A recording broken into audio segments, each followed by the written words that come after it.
साहब साहब जिस तरह से नवाज शरीफ साहब ने आज फिर 2017 का तस्करा किया और उन्होंने कहा कि हमारे दौर में मुल्क की जो है वो उस वक्त मिसाली तरक्की थी और धरनों की वजह से मस्जिद को नुकसान हुआ, डॉलर 104 पे था और लोड शेडिंग और दहशतगर्दी का भी जो है वो हमने खात्मा किया, ये तमाम वो क्रेडिट ले रहे हैं।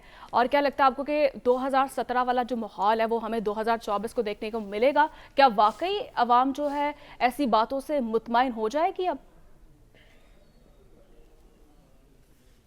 हो जाएगी का आपका मुझे सवाल नहीं समझ आया कि हो जाएगी आपने क्यों कहा। अवाम मुतमईन हो चुकी है। देखिए मैं तो अदील वड़ाइच साहब ने अभी अभी 2024 आना है साथ साहब। जी मैं गुजारिश करूं कि अदील वड़ाइच साहब ने अभी कुछ थोड़ी जसारत की, तनकीद करने की। मैं तो पूछना चाहता हूं कि अदील साहब पता नहीं पाकिस्तान के साथ भी हैं या नहीं है कि नवाज शरीफ के ऊपर तनकीद कर रहे हैं। देखिए मैं तो नवाज शरीफ साहब से मेरे दिल के वज़ीर आज़म से 100% एग्री करता हूँ। मेरा तो दिल खून के आंसू रोता है। देखिए मैम मेरी बात पूरी होने देंगी अगर आप इजाज़त फरमाएं कि देखिए मेरा दिल तो खून के आंसू रोता है इस बात पे कि कैसे एक इतने बड़े लीडर को मनी लॉन्ड्रिंग और इस तरह की चीज़ों की वजह से 5 लोगों ने बाहर निकाल फेंका। भाई क्या असासे नहीं भी अगर हमारे अपने वसाइल से मिलते तो आपको क्या है? पाकिस्तान में वो सड़क नहीं बना रहे थे? अगर कानून की खिलाफ वर्जी हो गई, आइन के ऊपर नहीं भी पूरे उतरे 62 63 में, तो कौन होती हैं ये अदालतें बादशाह सलामत को कुछ कहने वाली? दिल खून के आंसू रोता है इस तरह की बात के ऊपर। दिल खून के आंसू रोता है इस तरह की बात के ऊपर कि उसके बाद उन्हें 3-4 साल दर बदर एक छोटे से अपार्टमेंट में लंदन में रहना पड़ा। पता नहीं किस हालत में रहते थे।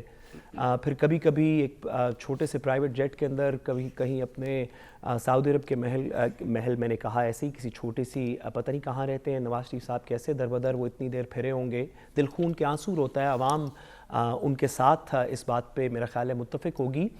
दिल खून के आंसू रोता है इस बात पे भी कि उन्होंने इतनी बीमारी देखी जिसके लिए एक दिन भी अस्पताल तो जाना नहीं पड़ा, लेकिन बीमारी तो फिर भी इतनी सीरियस थी कि जिसके प्लेटलेट काउंट्स आपने मैंने देखे, लोग आवाम इस पे यकीन कर चुकी है। मज़ीद अफसोस होता है दिल को इस बात पे कि नवाज शरीफ साहब के साथ कितना जुल्म हुआ, क्योंकि 2013 से 2017 तक तो जो सुप्रीम कोर्ट के अंदर रिकॉर्ड है उसके अंदर 8000% असासाजात उनके बढ़े थे, उनके फैमिली के। तो 17 के बाद तो इस तरह नहीं बढ़ सके। अच्छी खासी तरक्की हो रही थी, दिन दुगनी और रात चुगनी तरक्की हो रही थी, तो वो उसके बाद नहीं हो सकी। इन सब चीज़ों पे अफसोस है मुझे नवाज शरीफ साहब के साथ हम आवाज़ होके।